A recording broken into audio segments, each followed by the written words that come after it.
Yeah, hello everybody. Good evening once again. It's another weekend and it's another time for our class. We'll be rounding up this course at the end of today. So we so we'll be rounding up this course today. It has been a wonderful time with you, so I can have time to read and prepare for your exams. So these are the note of what I want you to remember. I know that we have every topic from Unit 1 to the Unit 12 on the LMS. You can visit it at any time. Then you also have the note also on the LMS. Then also visit the YouTube channel, Ajibola Gbega Samson, for you to be able to watch your video and have better understanding of what we have talked about. So I've tried to make everything very easy for us. The YouTube channel is there. The LMS is there in PowerPoint and in your full notes. So I will encourage you to please try as much as possible to visit the the YouTube and the LMS channels for every of these things. It has sincerely been a wonderful time taking this class. I appreciate all of you, and I know that on this your program you will do well. So today we'll be looking at technology in physical education and sports. Technology in physical education and sport. I know we have someone here that is a technologist. Mr. Show is here. I know he can do better than me, but I will still teach him today. So let him just follow. So technology revolution in PE and sports is the first slide we'll be looking at.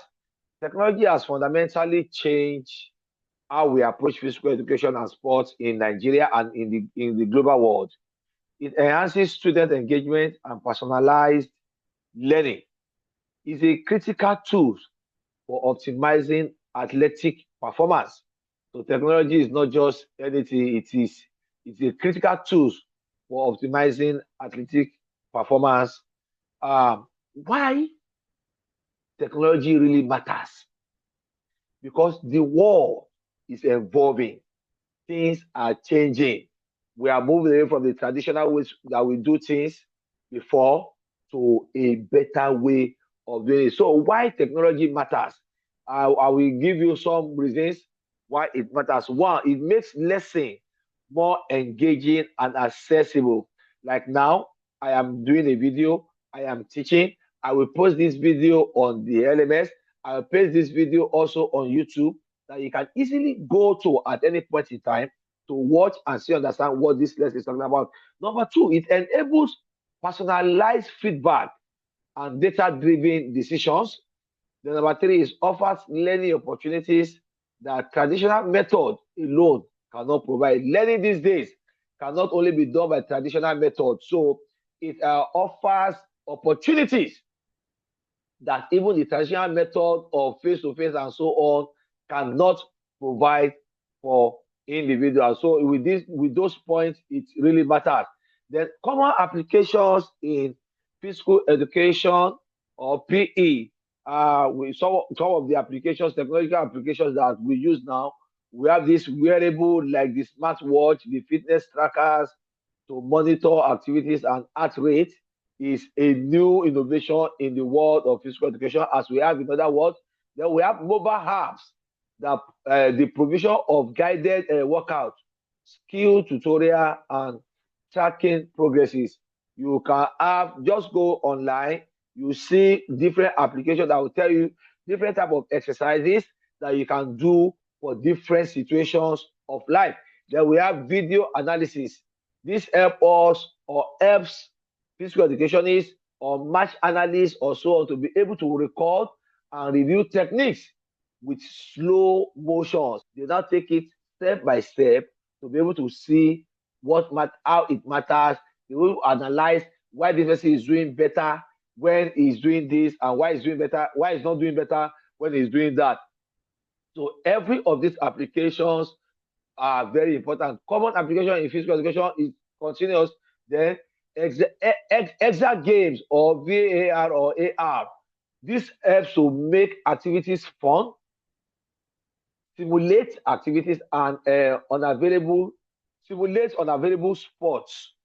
You can just have it on and see, even if those applications are not available or those ones are not available, you can program it in your mind and follow it on the VR reality and so on are also things that help us for every of these situations. So you find out that these common applications in physical education are numerous in number. Then enhancing engagement with wearable technology. When we talk about wearable technology, we are talking about, like I mentioned before, the smart watches and fitness trackers are now common tools in PE. How it works. These devices collect real-time data about physical activities such as steps taken, calories burned, and heart rate. Then why is it useful?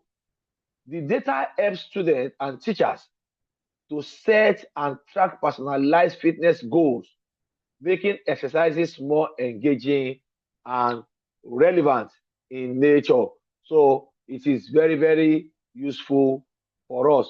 Then when you look at see common application in competitive sports. You have the GPS and sensors to track speed, to track distance, to track workload. Then you have the biomechanical video analysis to optimize techniques and reduce injury risk. Every of these things will tell you what you are doing at every point in that. Then we have the smart equipment and the apparel. The apparel is like the clothes that you put on, and then which embedded sensors in helmet, in insoles, and so on. You have these sensors that can read, even in swimming. We have wearables now that we can wear that can help us to know the type of one distance you are covering, to know how you are rotating every part of your body in performing any skills in swimming. So you can see that these applications are very, very numerous. Then you have the AI and the analytic instrument for patterns detection, oppositions analysis, and performance forecasting. We are in the world of AI now. Even students now don't want to do any of that. They don't want to even use Google. They always want to use AI to do everything they want to do. But it helps in analytic situations. So this these applications are very, very numerous and very, very important to the world of PE and sport.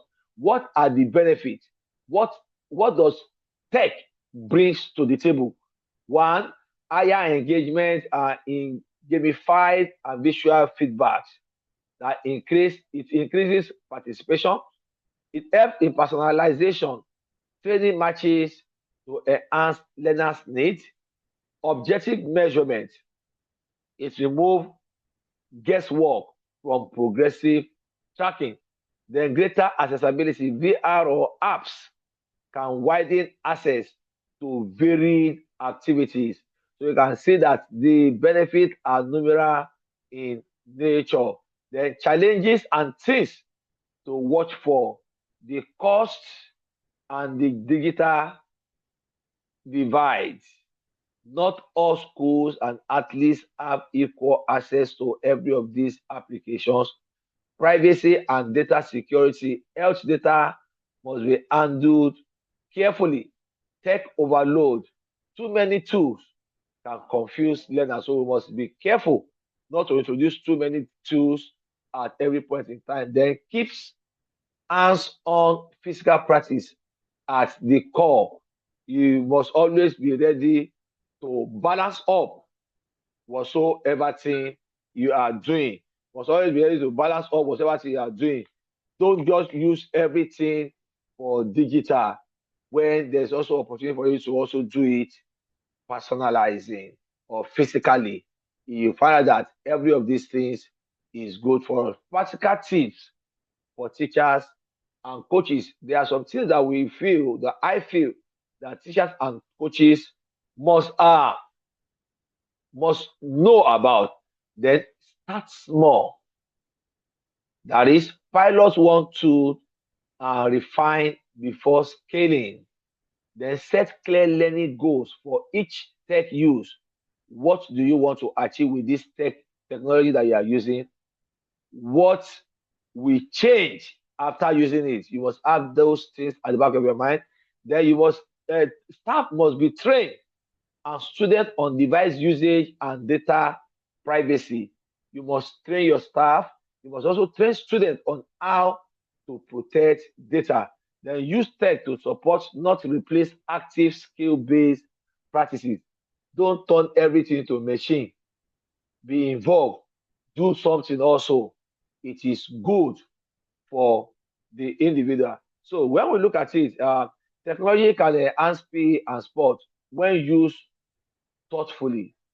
Focus on clear goals, equity, and teacher or coach's capability is also very, very important when you are using technology. So I think that is very good for us to note as then we move ahead. Thank you so much for your time.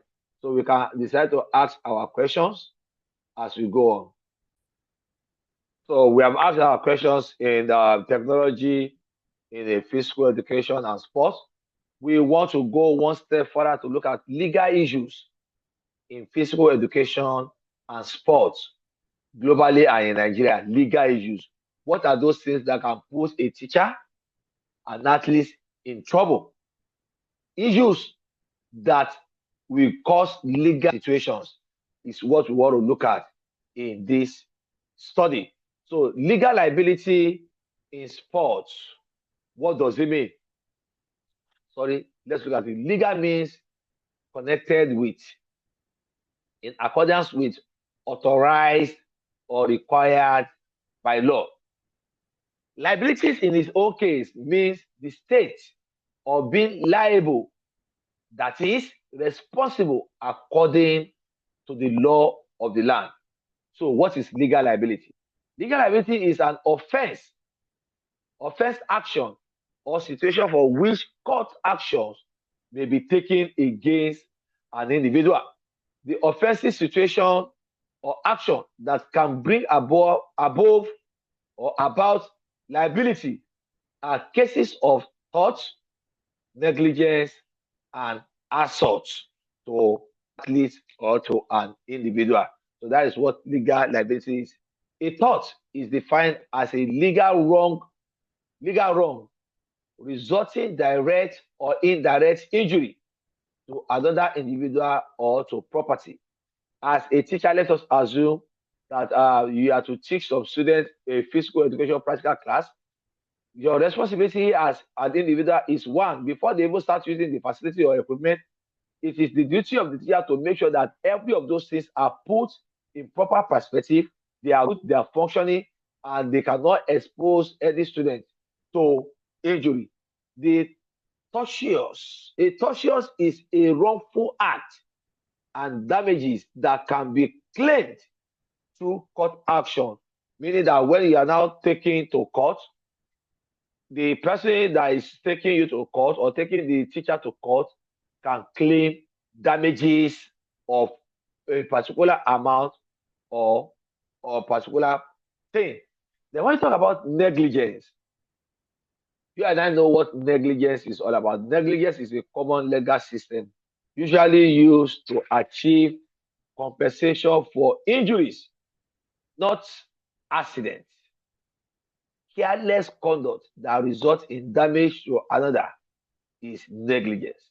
Negligence is the failure to follow the degree of care that will be followed by a reasonable, prudent person to avoid foreseeable harm.